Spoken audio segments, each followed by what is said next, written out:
all that you may know. Good morning. Show It's a lovely day today what you and I'm going to do something a bit different. So I've decided to go to Grindleford and take a circular walk and camp out for the night by myself. It's not really Henry's thing, and I want to try out my new tent, although I don't think it's going to rain, so I can't test the seams on it, but we shall see. We're right at the end of the Chesterfield still, and we're staying here for a little while. But just down there, literally less than 5 minutes, is a train station, and yet we're heading down here in this almost like this secret little world here. No other boats around. There's one moored right down there towards the closed off tunnel, and there's us. So it's really nice. Get a few passers by that come by and say, "How do, duck?" that sort of thing. But it's great. So I'm going to go off and get the train now. I've got my pack down to between 8.5 and 9 kilograms, which is about enough. I don't really want to carry more than that.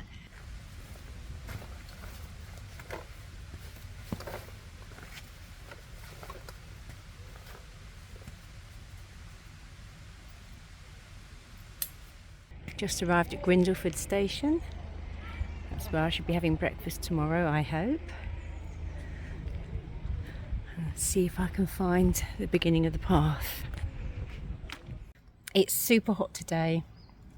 We're on the edge of a heat wave. I think a bit further south from here it's in heat wave, and here is just a couple of degrees less than heat wave, but still really hot. And I'm wearing long sleeves and long trousers rather than slather myself in suntan lotion. This is the first time I've been able to come out fully loaded up for a camp, because it's just been, the whole of this year on the boat has been farmland and flatlands, and it just hasn't really been suitable. So it's taken me to August to get out. And I had the walk with Henry the other day up to Stanage Edge. I wanted to test walking uphill, because scampering around in the Lake District last year, I ended up at the end of the season with ischial bursitis. And for those of you who know what that is, you know it's a right pain in the bum. So I had treatment all over the winter. I had shockwave therapy, physio, and it turns out that it's mainly my stride. It's too long, my stride, for my size. I'm a bit of an enthusiast. I go at things. And I found out that I've been walking all wrong. I need to take smaller steps. I need to zigzag more, keep my heels under my shoulders. And I've been practicing that, and it does help a lot. So, and then when you come downhill, you're supposed to sort of bounce down heel toe, and do really small steps. So you end up doing far more steps, but using a lot less energy. And it does seem to work. It's just not in my nature to naturally do that, so I'm having to pull back. But this will be good. This will see how it's going. The only other worry I've got, apart from finding somewhere to camp, which I'm sure I will, is that the ground is so hard. I'm hoping I can get the tent pegs in, because if it was here I wouldn't be able to, but hopefully I'll manage. At the moment it's all beech woods and cows. Good job H wasn't with me. He hates cows. Well, he doesn't hate cows, he doesn't like walking through them. But it's so silent in here. I guess because it's high summer, the birds are quiet.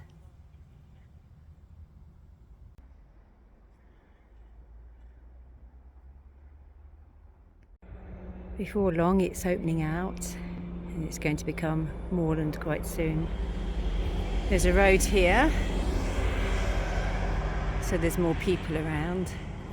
Little town over there, and I'm not familiar with this area yet, so I don't know where that is.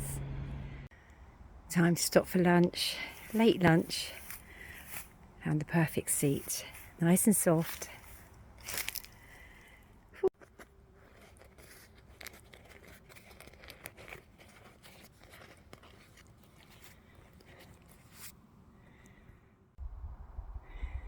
It's rather lovely. Not as dramatic as the lakes, but a lot higher than the South Downs. It's safe to say that the path is little overgrown, but it is there, just about. It's this bracken, it just takes over everything. And now I'm on top of Hathersage Moor. Big line of cars up there, so it might be rock climbers and things. But not too many people around here. Big sheepfold here. No sheep today though. I think probably at this time of year, if I remember from reading James Rebank, they're probably down on lower pasture land because after a hot dry summer there's not much pasture up here. I'm ascending to Higger Tor now. I can't film and walk like other people can. I need both my hands for my trekking poles. And it's very humid, so I've got to make sure I don't get dehydrated. Made it! Oh. But I wish people wouldn't do that, because it means I've got to bend down. And with this pack on my back, it's not easy getting up again. Oop. The next bit along is called Fiddler's Elbow. A little way higher to go. But I'm not far off the halfway point, I don't think. It's very busy around here. There's lots of cars parked just over that hill, and I should be walking away from that soon. Obviously, I don't mind people being out on the hills, they're for everyone. But there's something really nice about getting out into the hills and getting away, just being by yourself. And there's a lot of roads in the Peak District that are just car parks, it seems. But there you go, we've all got a right to open space. Right, well, I've got to the halfway point, which is up there. I was hoping to fill up my water bottle there, but the water looks, well, it doesn't look very nice, put it that way. And there's so much rubbish up there. It's so depressing, honestly. There's so many bags of dog poo, cigarette butts, plastic combs. There's no bins. Anyway, I picked a lot of stuff up, and a nice car driver is going to take it back for me, but I don't understand it. Why come here when it's so lovely and leave your horrible stuff lying around? Ugh. Oh, but this looks better. I can hear it trickling over there. So I think I can fill my filter up now. Well, my route is down there. But there is a detour here which goes down into the valley and to the edge of a plantation, and I think that there's some water down there, and it might be a nice place to camp tonight, and I might be able to get my feet, more importantly my rather swollen ankle, into some cold water, which would be nice. So I'm going to go down there and check it out. It's a little ford, not deep enough to swim in down there, but certainly deep enough to cool my feet off, which I shall do later. But first of all, I'm going to take a walk up in there and see if there's somewhere nice I can pitch up tonight, out of the way.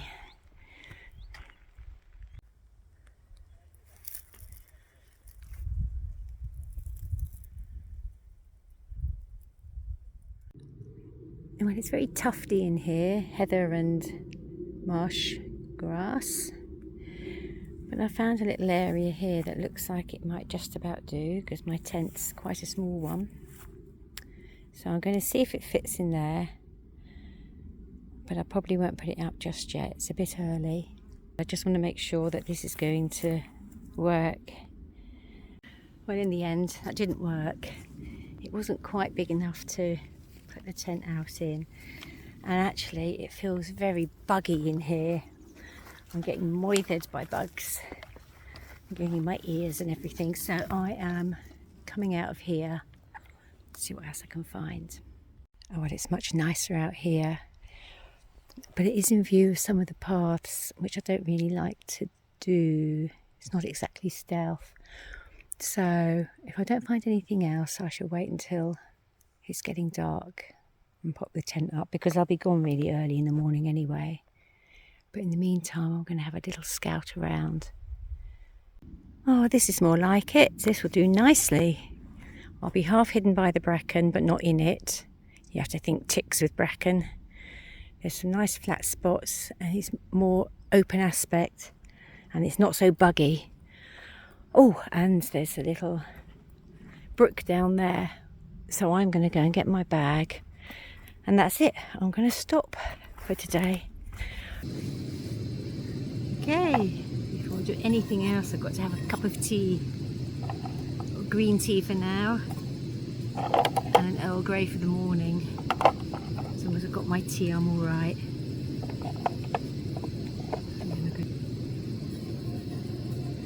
How lovely. And there we go. I've got the tent up. First night in here, new Lanshan. I'll show you inside. The great thing about this is it has a trekking pole, so I don't have to carry a tent with frames. It's got a really good sized vestibule, putting all my bits and pieces in, and a nice fly sheet, and they call this a bathtub, so if it rains it all goes underneath. Plenty of room in there for one. So I'm just going to get my kit in there, and then I'm going to make some dinner. Now that, boys and girls, is what can happen when you ride a motorbike. I got knocked off, and I've had these sort of problems on the ankle ever since. Not that I would say not to ride one. I had it for 20 years, I loved it, longer even. But there you go, it's a risk you take. Usually when I go camping, I bring sausages, potatoes and tomatoes, because they're easy to cook and filling. But I decided to experiment, and over the winter I made some venison stew, and then I dehydrated it. So that should be one portion of venison stew. And when you dehydrate food, it has to be very low fat, because fat can go rancid. So I bought some olive oil to put in with it to increase the fat content. I don't know how much water to add. I'm going to guess, I'm going to start with a cupful and see how it goes. You could just pour the hot water into that bag, but I think I should have got slightly larger bags, because presumably it will increase to fill that bag right up. So I'm going to do it in the billy cans. So here goes. I hope it's nice. Oh, I'm going to be hungry tonight. I'll show you how much room I've got in here. There's my sleeping mat and my pillow. I've got room for my rucksack and everything down there. And this tent weighs under a kilo. It's amazing. See what it's like to sleep in. But I'm going to eat my dinner in there, because there are lots of bugs around tonight. Midges, I think. And I'm getting eaten. Well, not so much eaten as pricked. They're even going in my ears. So dinner in the tent it is tonight. Right, I've given it another 10 minutes. Oh, that looks better. And it's thickened up too. Bit of olive oil. Well, there's not much of that left. It was very tasty, if a little chewy. I think next time it needs more water and a little longer, so it's all a learning curve. And I made a little date, pistachio and coconut bar for afterwards. I was going to have that this afternoon, but saved it for tonight in the end. Save a fortune doing all this stuff yourself, because it costs so much to buy this stuff in the shops. Well, I've just been out to clean my teeth, and in that 2 minutes I've been absolutely pecked to death by the midges. So I'm staying firmly inside now. It's about 9:30, twilight. There's still lots of people walking along on top of the ridges. I think it's probably quite close to Sheffield here. I think that it's very easy to drive out here.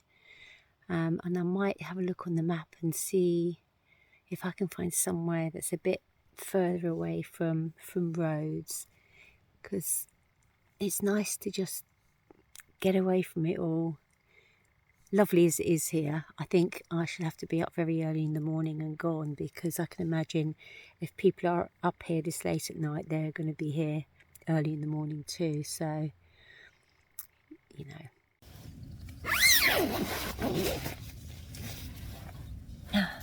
Good morning.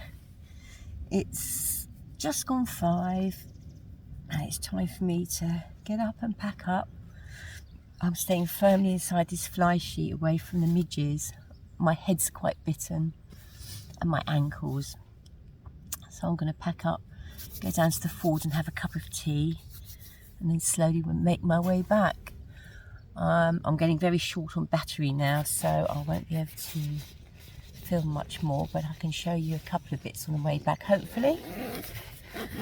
Let's go. And that's it, a quick half-hour pack up. Double check to make sure I've left no trace.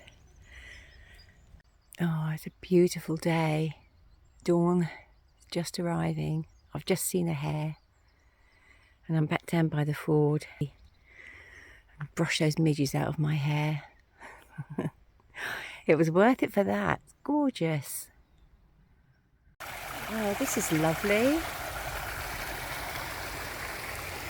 I should be able to follow this all the way back down to Grindleford now. What a nice way to end the walk. But it's nice and peaceful this time of day. No one around as yet. Oh, this is gorgeous. I don't know. What can you say about that? I mean, that's not been accidentally dropped, has it? Just left. Orange peel. Sweet wrappers. I'm running out of places to put all this rubbish. Well, I'm back at the boat. Came back yesterday actually. My camera ran out of battery, so I couldn't finish the walk, but you saw most of it. And I came back absolutely covered in midge bites. I've got them all across my forehead, all down the side of my face, my neck, all down my back. I've only been bitten like that once before in Scotland. I had no idea that midges could feature in the Peak District. So that was more fool me for not bringing a head net. And I think I wasn't high enough either. So lesson learnt, I hope I won't do that again. So I've been necking antihistamine today. I can't stop scratching. Necking antihistamine today. It's been quite difficult because it's been 31 degrees today, which has made everything itch even more. But anyway, they should start calming down by tomorrow. And we are going to stay here for another week, do some more exploring before we have to move off again. So I'm going to say bye for now. Have a good week, everyone. And see you on the next video. All that you may